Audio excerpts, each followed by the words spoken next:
We ended up in Modesto yesterday. I met up with a buddy of mine. I surprised him. It was his birthday. My videographer went and visited his family. And then I went over to my dad's house and visited him for a little bit. Now today, we're getting some footage showing you kind of the journey that I had over the last 6 years to get to where I'm at now. And this specific area right here is Intel in Folsom, California. As you can see, there's a bunch of carports, and we developed all these in a 4-month period. It actually wraps all the way around. We'll try and get some more footage, but it wraps all the way around Intel, the building over there. We did, I believe, 38 carports. It was like 22,000 panels, 6.5 megawatts of energy. I think it was like a $23 or $24 million project. During that, I was actually one of 2 people that started it and ended it. Everyone else ended up getting fired, quit, or were just temp agents that came and left. So this was my final construction project, and it allowed me to actually see how far I can go in such a short amount of time, because I went from an installer to the biggest project at the time in California, and I was actually a crew lead at that point. I got promoted at this job site. They gave me the blueprints to the job, and they said, let's figure it out. Some crew leads came and left. You know, we were really trying to maximize our leadership here, because we had a lot going on in a short amount of time. But if you look up here, you can actually see the wire management. We had to do an exact wire management on every single panel, and it was freezing cold. It was like November, December, January time. It was super cold out. We were working at 6 in the morning, and you know, there's icicles and stuff. It just it was a good experience, but at the same time, this is where I found breaking my back for pennies wasn't worth it when I can make dollars using my mind. So this was a great experience. And if you look up at the ridge line of every single carport, how straight it is, that was specifically my job, on top of installing and helping these guys. But how straight it is. If we started with one panel a little sideways, everything would go that way. So it was absolutely crucial that the first 2 panels were perfectly symmetrical. Otherwise, we'd have wrong gaps and everything would flare out, or the whole entire array would not line up. And either a panel would be hanging off at the end, or it just wouldn't even fit because it'd be too far that way. So there's a lot of minor detail that went into this. I learned how to do some wiring on these combiner boxes. We had a whole entire inverter setup over here, and I did a voltage testing on some of these carports. But yeah, if you look back this way, it goes all the way across. You cross over to the other carport, or the other parking lot, and then it wraps all the way around the building. So we'll get some more footage. You guys can kind of see how much went into this, but some days we would do a whole entire carport.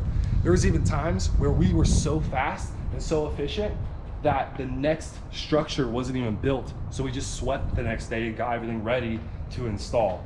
So it was a great experience. We kicked ass, and we only had a couple of hiccups. We learned everything, and we nailed it. So we just left the other parking lot. Now we're in the second parking lot where we did some of the biggest arrays. As you can see, these are fairly larger carports. I remember these ones because this is when it was the coldest, and a lot of people weren't having it because there was icicles and everything was just freezing. And it was cool though, a lot of fun. Everyone was parking too while we're working. As we're going, we're gonna shift the gate, and the people park right next to us, so we had to be really safe.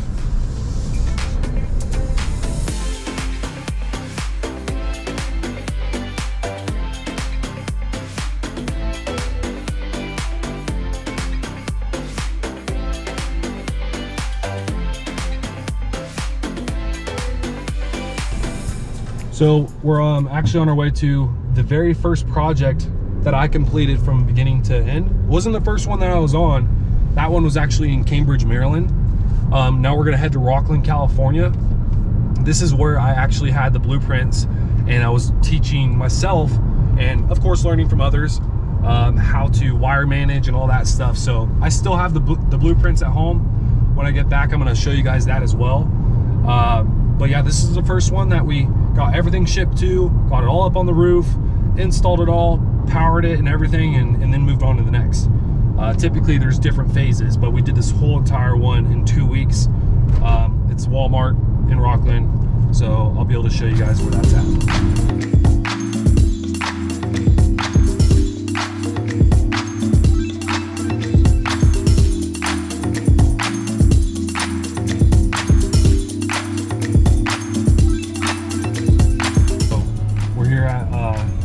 Wal-Mart, and if you look this way, this is where we put our scaffolding right here with our tower. We got up to the roof.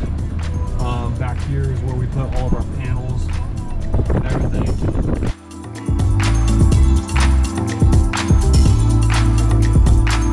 A lot of guys are basing their own efforts, or they're basing their earnings off their own efforts, when you know you could easily leverage a product in an industry like we have.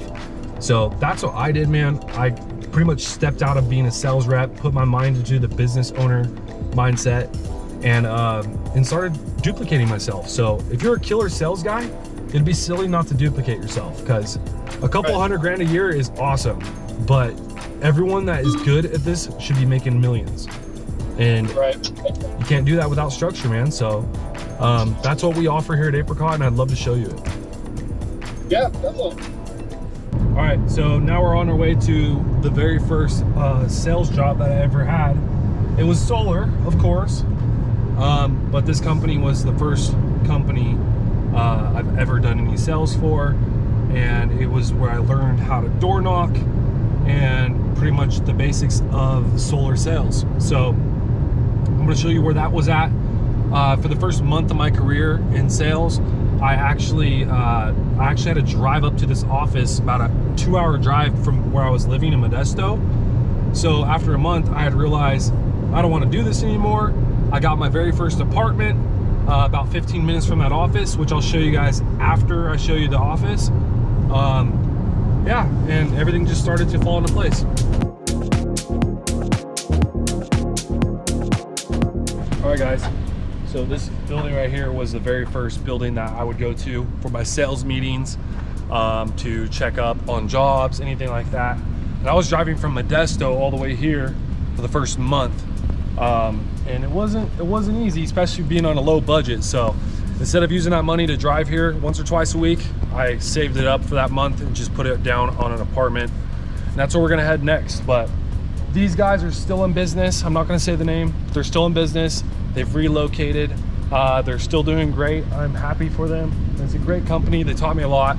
The people that work there, amazing people. And I'm super grateful to have met them, because without them, I probably wouldn't even have stuck around in solar, because it's tough, you know? A lot of people think they have what it takes to be in direct sales, let alone develop your own clientele, your own business. But let's be real, not everyone has the grit. So this is why I started, and I will always be grateful for that. We're at my very first apartment I've ever had. This is the leap of faith that I took. I had like 930 bucks in my bank account. They told me $900, no down payment, will take care of your first month's rent. I was like, sign me up. I had 30 bucks to my name, and made it happen. Yeah, you know, I believe I got like some help from my family. Gave me like a couple $100 to help me get going and stuff. So that was awesome. I had a couple installs coming in too. So after like my first couple weeks, I started getting some money in, just kept reinvesting it into my business, finding more clients and all that stuff. After a few months, I actually moved out of this. I broke my lease. I was in a relationship that just didn't work out. Things don't work out. I moved back home, told the company I'm gonna take what I know now back home and I'm gonna help expand. So then I did that, left my apartment, went back home and started reaching out to my friends, my family and everything, and just kind of started building traction in different avenues and not just door to door.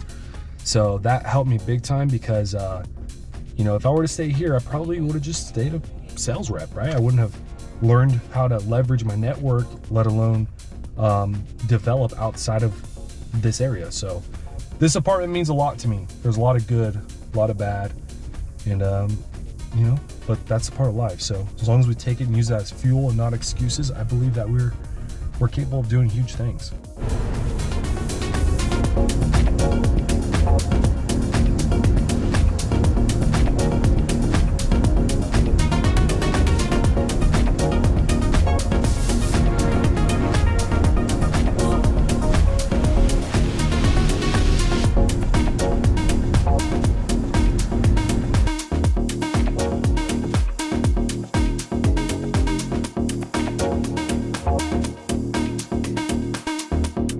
So guys, this is my first house I've ever purchased.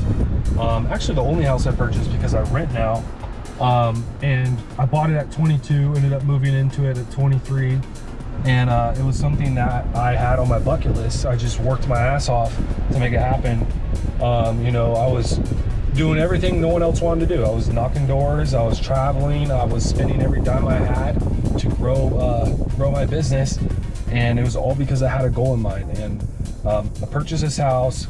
The girl I was with at the time, you know, we lived here 2.5 years, and I ended up selling it because my mom passed away and I wanted to get closer to my dad. It's about 45 minutes from my hometown, and that's specifically because I wanted to be able to be in a tiny little town, not too many distractions, and just focus on my next step, my next venture, right?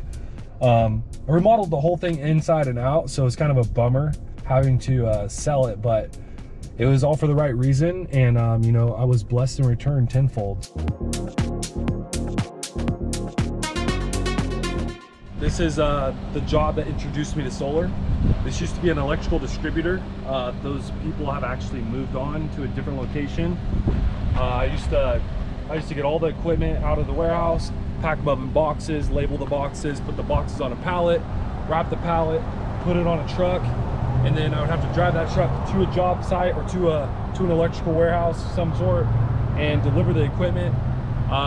Pretty cool. And then towards the end of my time working here, solar started getting more and more exposed, I should say. So I started seeing it a lot, and I was delivering to a lot of solar jobs, and I started asking questions like, what is this? What are you guys doing? Why? And all this stuff, right? And then as I would do that, a lot of people started asking me why I'm not in the industry. It's gonna be huge, it's this new thing. And it took me about 4 months to really wrap my head around it, and then I did some research. I got 2 job offers and I considered them, and then when the time was right, I took one of the job offers, and then you know, all uphill from there. All right, so this is the office that I actually rented when I very first started my own business. So for you that don't know, I went from working at that first company to starting my own business. And then I joined Apricot after realizing all the headache that comes with running a business without structure. I didn't want to develop the structure. It was taking way too much of my time. So I just joined Apricot. That already had it. My office was right there.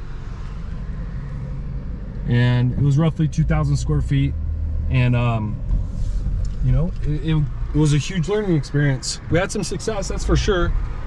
But we got out just in time because COVID hit right after we closed the doors and moved on. So I could definitely tell you that I 10x'd my business, 5x my income by taking that load off my shoulders and just joining Apricot and the platform that they've already created.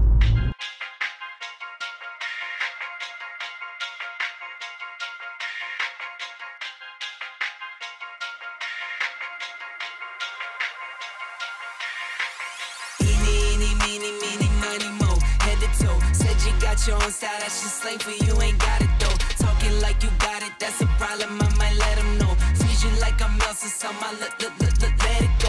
Eeny, meeny, miny, mo, head to toe. Said you got your own style, that's just slang for you, ain't got it though. Talking like you got it, that's a problem, I might let them know. Freeze you like I'm Elsa, so I let it go. Eeny, meeny, miny, mo, never know. Talking like Geronimo, get dropped down like some dominoes. Blues and greens and pinks, I got a lot of those. Yeah, you know, talking slime, I can't relate to snakes, I see a lot of foes. Eeny, meeny, miny, mo, head to toe. Said you got your own style, that's just slang for you, ain't got it though. Talking like you got it, that's a problem, I might let them know.